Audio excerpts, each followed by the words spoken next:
This is Houston. Say again, please. Houston, we've had a problem. We've had a main B plus undervolt. Roger, main B undervolt. Okay, stand by at 13. We're looking.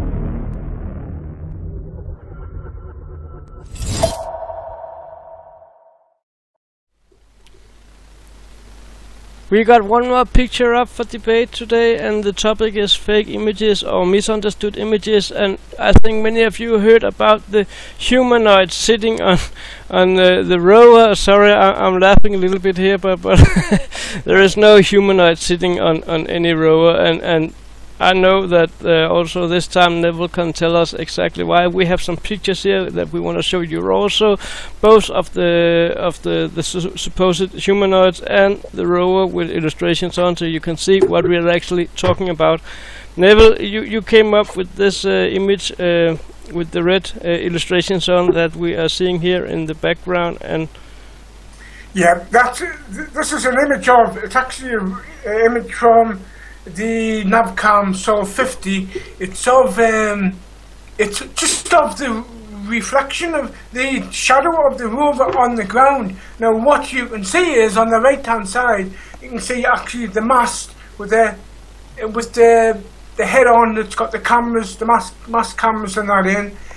That's the mast. Now further to the left of that is, you can see looks like somebody has actually said that it's somebody's standing next to the rover with their arms outstretched cleaning the rover. Now it's not actually. What it is it's the arm of the rover. Now on the joint of the arm where the arm actually moves, actually bends, there's actually something, the motor that turns it.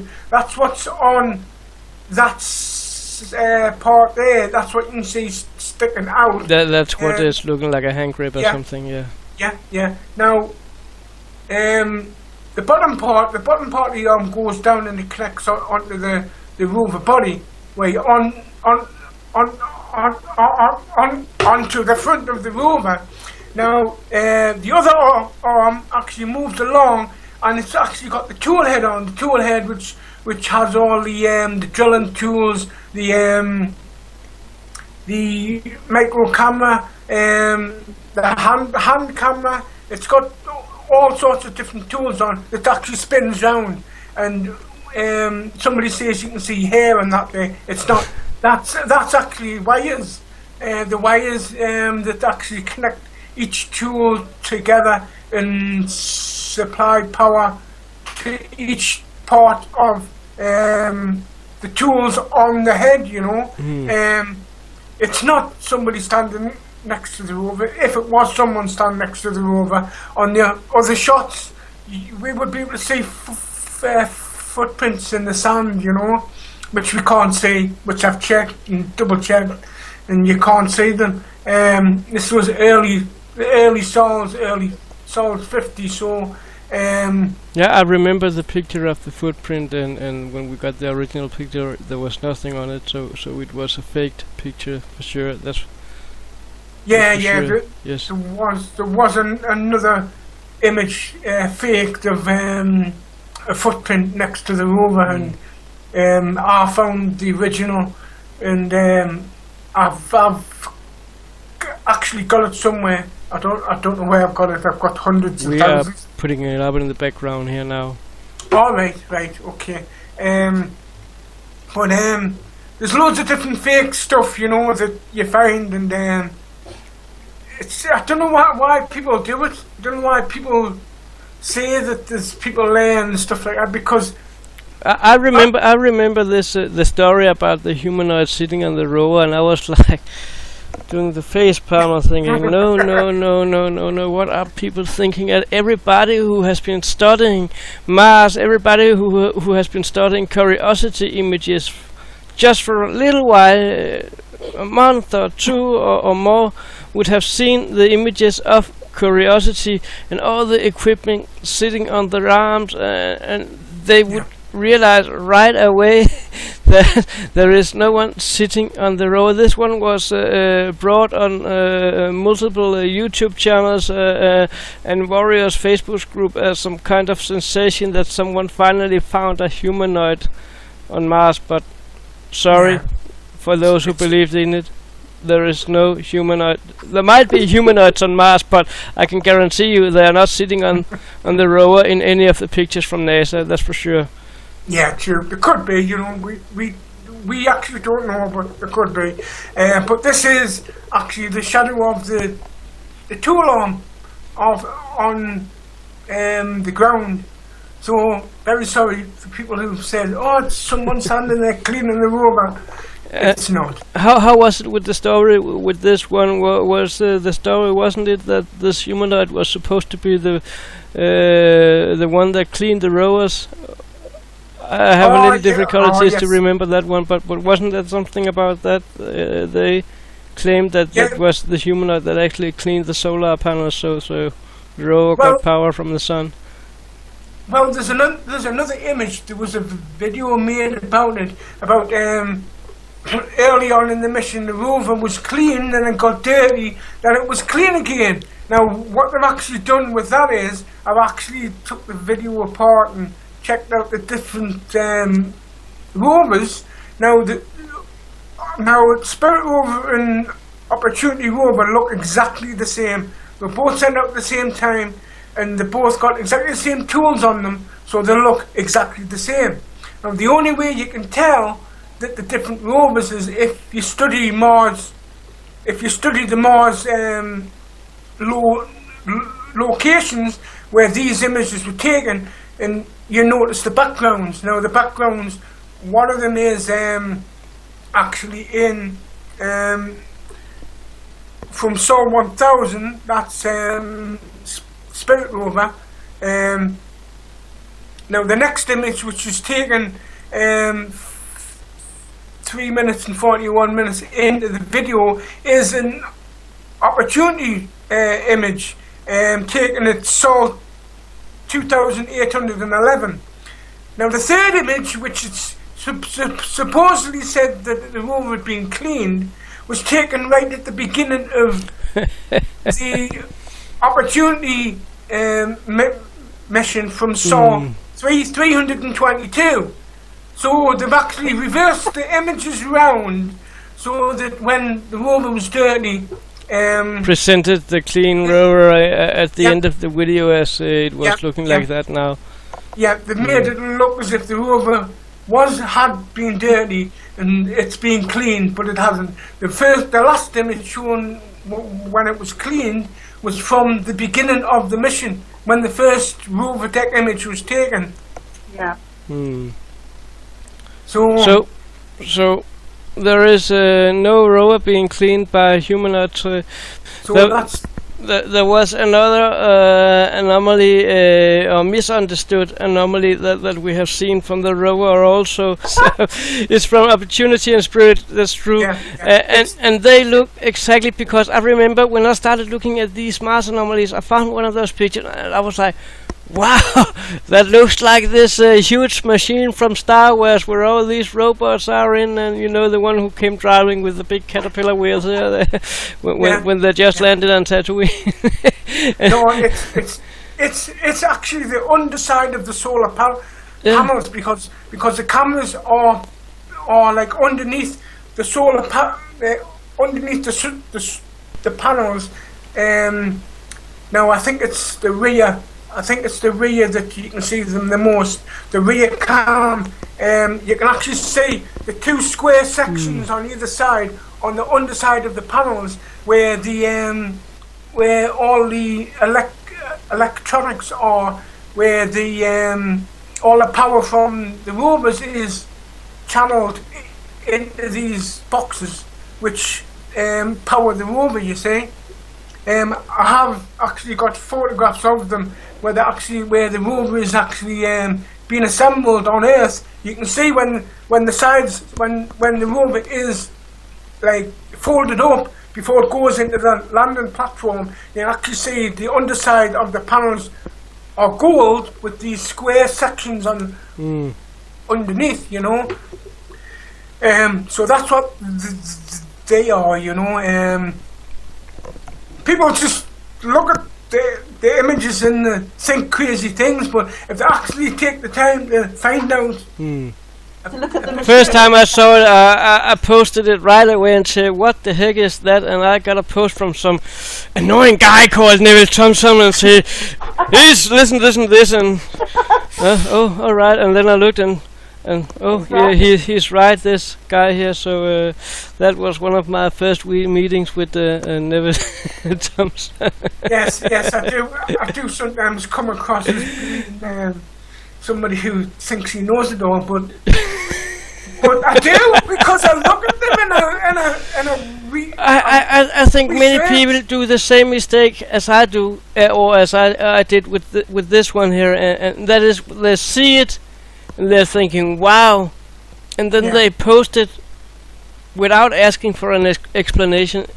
They post it and say, "Look at what I found," and that was the same I did with that image. I'm seeing. We'll see if I can find it here somewhere and put it in the video here. But Thomas, isn't that what we're all doing anyway? We're all hunting anomalies, aren't we? I know that Neville is not. Neville is finding an anomaly, and then he spent hours on finding all the pictures, same anomaly, on different angles and different images. Yeah. I go in and look, for example, if I look at the raw image catalog from NASA and find an anomaly, then I go in, take a look at it, and then I look down at the same soul number and see, can I find it somewhere else in this one? And maybe I'm lucky I can find it in one or two other pictures if it's just where it's stitched together, you know. And the same happened today. I found something today that I couldn't find in two different pictures, so I could choose the best picture, the best angles, and present this odd-looking rock. It was an odd-looking rock, and no more, no less.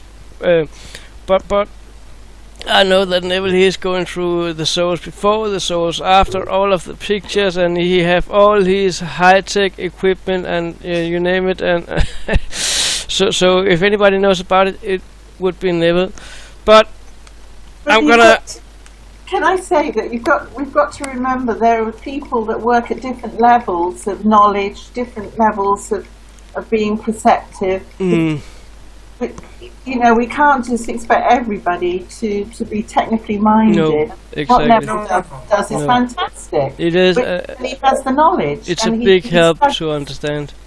He studies the machines well, anyway, the rovers, so he knows them inside out. I mean, We need someone like that, definitely. Yes. But what I'm saying is, but we cannot put ourselves above all the members. People are going to make mistakes, and we will see this, and we will see the same mistakes again and again and again. Yeah, it's going to happen. We are going to see the solar panels on Opportunity. We are going to see the scratch on the left hazard lens, and another one that we probably also will see again is from the Opportunity rover. I'm sitting here and looking at it. That's Sol 654.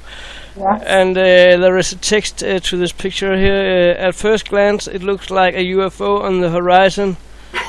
Yes. But it is shot by the microscopic images of its own parts. And I admit, first time I saw this, I was thinking, wow, and I had to take a good look at that. And I was lucky I didn't comment before Neville did. And I'm sitting here with the pictures of the equipment that we are actually watching on this image out of focus here, and it does look like it's some craft in the distance or something. But when you see the explanation that Neville has come up with here, it seems logical to believe that it's not. Well, it wasn't actually me. It was a woman called Geraldine. Geraldine, sorry. Yes, yeah. all right. Yes. She actually found the original image. You know. Sorry, Geraldine. It was not Neville. When I know. But when I first seen it, I actually was on for a few days trying to enhance it because I thought it was a UFO as well. You know, the only thing I couldn't get right in my head is why the ground level is different on the left-hand side. you know. But then when I seen the original, I thought, oh my God, that is exactly what it is. You know, it's just taken with the micro imager. Now the micro imager cannot focus on a long distance, so that's what I didn't get into my head at first. But the micro imager isn't like one of the normal cameras. You can't just focus it on like a scene and take a photo, otherwise it'll be out of focus, you know, because it's only designed for taking up close-ups. Now when I seen the original, I thought, yes, that's exactly what it is, you know. But it stumped a lot of people. It did. It stumped a lot of people. But eventually these things come out and people find exactly what they are, you know. Yeah. Yes. Exactly. I'm sorry, I was just sitting here and looking at some of all these images that are totally misunderstood and faked, and we're gonna put every one of those up in the marsmoonspace.com, also those that we haven't spoke about here. And I am sitting here and looking at one more from Apollo 17, and that's there are two pictures here, and to the left you see typical moon landscape, and to the right you see the same picture with a whole city in the background. Yeah, right. Actually, I thought you would have picked that one out, because there was a video made of it. Somebody found a video. It supposedly found a city on the moon. Now it's made up of a picture that was painted by Bruce Pennington from one of his books, you know. Now somebody has actually gone to the trouble of making it look like it's part of the landscape on one of the Apollo 17 images, you know, which is really good. It stumped me as well, actually, when I first seen it. It's a well-made job. That's for sure. When you actually see the image of the artist drawn and the image of the taken from the video, you'll be able to tell straight away that it's been faked. Like, but it's a very good fake. It isn't off, you know. But that stumped a few people as well for a few years. I think that's about the word for today. That's the word from Neville Johnson and Martine Grenier. Thank you both for joining us here today, and until we see you again out there, take care. See ya. Bye. Bye.